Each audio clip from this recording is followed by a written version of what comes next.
Something got slipped into a housing bill this week, and if you blinked, you missed it. Not a price pump, not a partnership announcement. A law, a real piece of legislation that quietly does something the crypto industry has been waiting years for. It bans the Federal Reserve from issuing a digital dollar directly to consumers. Not someday, not maybe. With a specific date attached, December 31st, 2030, Congress just cleared the lane. And the only private sector compliant dollar token, with bank-grade custody, OCC-regulated trust oversight, and full reserve backing, that is already live is RLUSD on the XRP ledger. Most people are going to read one headline and move on. I am not going to let that happen here, because this is not a story about what the government blocked. This is a story about what the government just handed to the private sector by default. And when you understand the mechanism, the position Ripple has been building for years stops looking like preparation and starts looking like completion. Let me break this down completely. Welcome back to The Calm Analyst, where we do not read headlines, we read mechanisms. Today, we are decoding the CBDC ban, the RLUSD structural opportunity it creates, the BlackRock signal that most analysts are not connecting to this correctly, and what Dan Morehead's latest cycle data tells us about exactly where we are in the valuation range right now. If this is the kind of analysis you have been looking for, you already know what to do. Let's get into it. Let's start with the hard truth. 90% of people who saw this headline read CBDC ban and thought, great, no government coin. That is the surface. That is not the story. The story is what this ban creates by default. Here is what the provision inside the 21st Century Road to Housing Act actually says. The Federal Reserve cannot directly or indirectly issue a retail CBDC to consumers through an intermediary. Read that again. Through an intermediary. That one word is doing enormous work. Because the way modern digital payments actually function, the Fed does not hand value directly to you. It hands value to banks. Banks distribute it downstream. If you ban the Fed from using intermediaries to issue a digital dollar, you have structurally blocked the entire retail distribution architecture, the only architecture that could ever work at scale. Now here is where it gets interesting. That ban sunsets on December 31st, 2030. Congress has to actively renew or replace it, or the restriction disappears. That gives the private sector a 4-year window, a federally protected runway, to build, deploy, and entrench the rails before the government can even legally re-enter the lane. And here is the mechanism most analysts are completely refusing to explain. When Congress removes a government competitor from a market, it does not create a vacuum. It creates a monopoly opportunity for whoever is already positioned to fill that function. The government just looked at the retail digital dollar market and said, we are not allowed to serve this for the next 4 years. Go ahead, private sector. The field is yours. Now ask yourself the brutal question. Who in the private sector is actually positioned to serve that function today? Not in a year. Not after a regulatory approval cycle.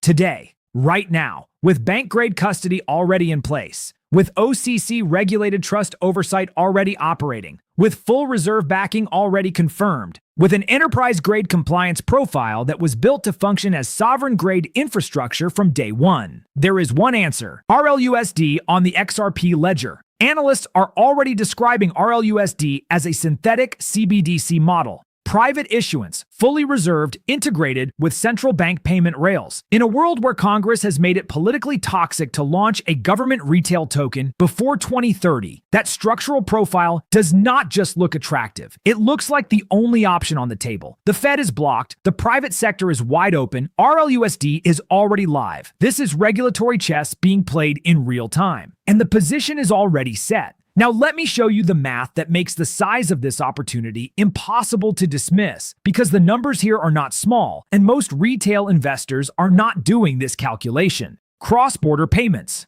$150 trillion moving annually across the global financial system. Nostro and Vostro accounts, $27 trillion locked as pre-funded liquidity. Money that just sits there, earning nothing, existing purely to make slow and expensive transactions possible. That is the problem XRP and RLUSD were architecturally designed to solve. Now layer on what BlackRock just said, and this is where the math gets genuinely staggering. BlackRock's CFO Martin Small went on record stating that BlackRock plans to tokenize all of their ETFs. Not some, all, within the next 3 to 12 months. BlackRock controls $3.6 trillion in US ETF assets alone. Globally, that number is $5.5 trillion. The total US ETF market sits at $12.2 trillion.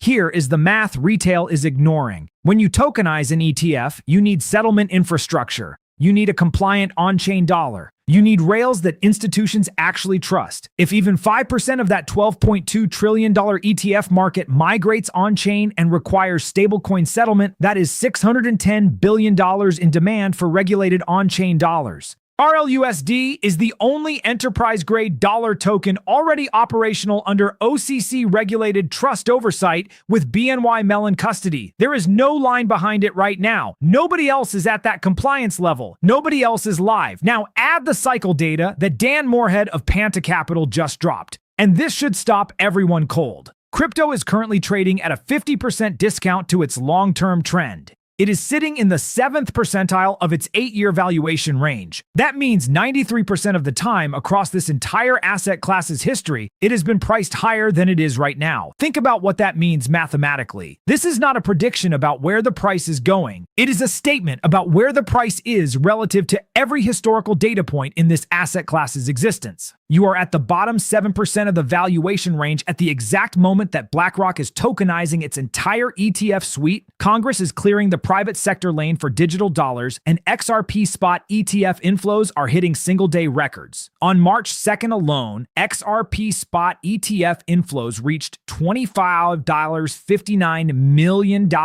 in a single day. That is not noise from a news cycle. That is early institutional positioning. This is not a prediction. It is a historical requirement meeting a structural catalyst. The math checks out. Let me show you what it looks like when the largest institutions on Earth start acting on that math.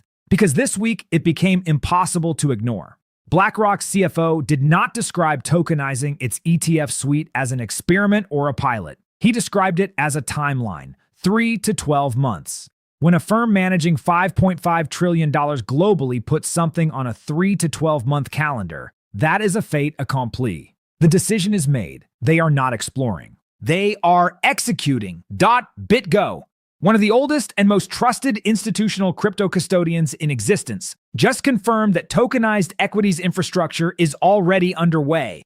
Specific announcements are being held back not because the deals are uncertain, but because NDAs are signed and timing is being managed. When a firm like BitGo says they are working on infrastructure they have not announced yet, that is not a maybe. That is a locked agreement waiting for a press release. Goldman Sachs is participating. Morgan Stanley is building native custody. The new SEC under Paul Atkins has made one philosophy shift absolutely clear. Innovation will not be crushed before it gets started. That regulatory climate is what allows these institutions to move from exploration to deployment. And then there is MoneyGram. And this signal matters more than most people realize. MoneyGram's CEO said it plainly this week. Without crypto and blockchain, the business dies. The Ripples of the world, the Stellars of the world, they are not competing with legacy infrastructure. They are replacing it. Every financial institution still running on legacy rails faces the same binary right now. Adapt or get left behind. Now ask yourself the institutional risk desk question. Does BlackRock set a 3 to 12-month tokenization timeline without absolute certainty about the settlement infrastructure underneath it? Does BNY Mellon,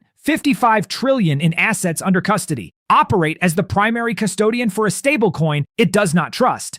Does the OCC grant regulated trust status to a token it considers experimental? They do not gamble.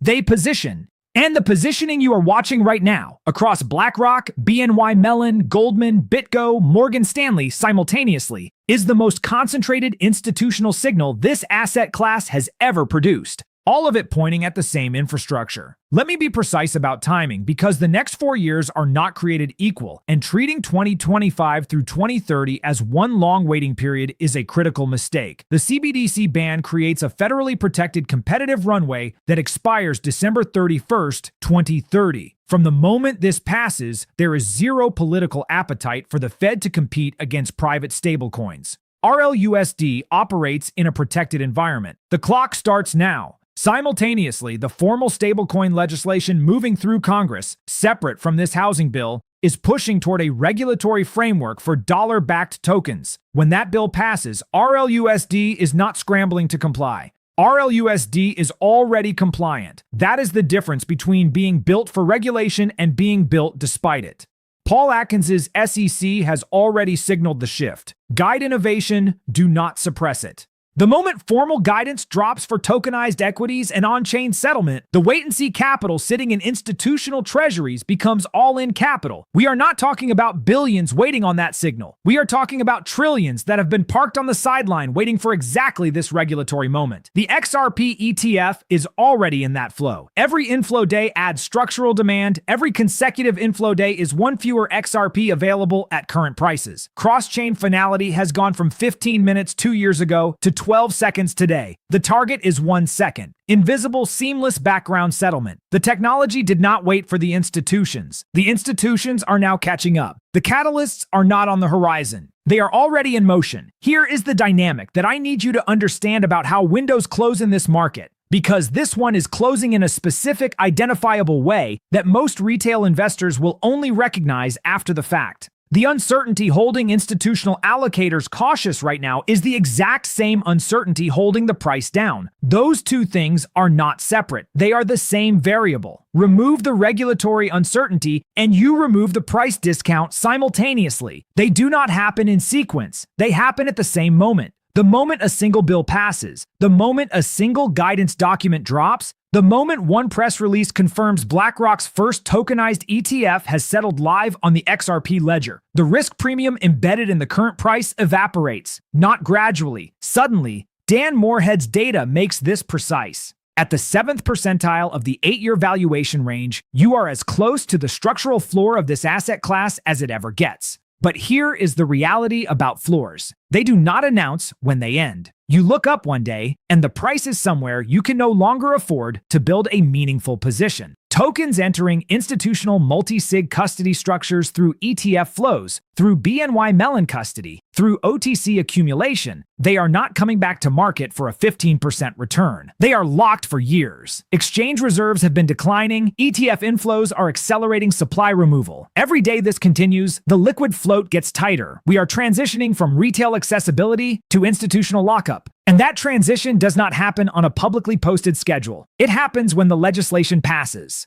And legislation does not telegraph its timing. I want to address the weight of the red candles directly, because I know they are real, and I know some of you have been carrying them for a long time. There is an analogy that captures exactly where we are right now. When a fire has been burning and there is no wood left, you are blowing on embers hoping the flame holds. Who is left to sell at these prices? The people who were going to sell have already sold. What remains in this market are long-term holders who believe in the technology and people who would only exit under personal financial necessity. That is not a market about to collapse. That is a market that has found its floor and is waiting for the next buyer to arrive. We have seen this exact pattern before. At the end of 2008 and into 2009, articles were being published declaring that retail had permanently abandoned the equity market. You can find those articles right now. Every bear cycle produces them. And every single time, without exception, those articles mark the precise moment before the next phase began. Being early feels exactly like being wrong, right up until the moment reality catches up. Dan Morehead's data says every investor who has held Bitcoin for 4 years across the entire history of this asset class has made money. Not most investors, every investor. That statistical claim does not come from narrative. It comes from structure.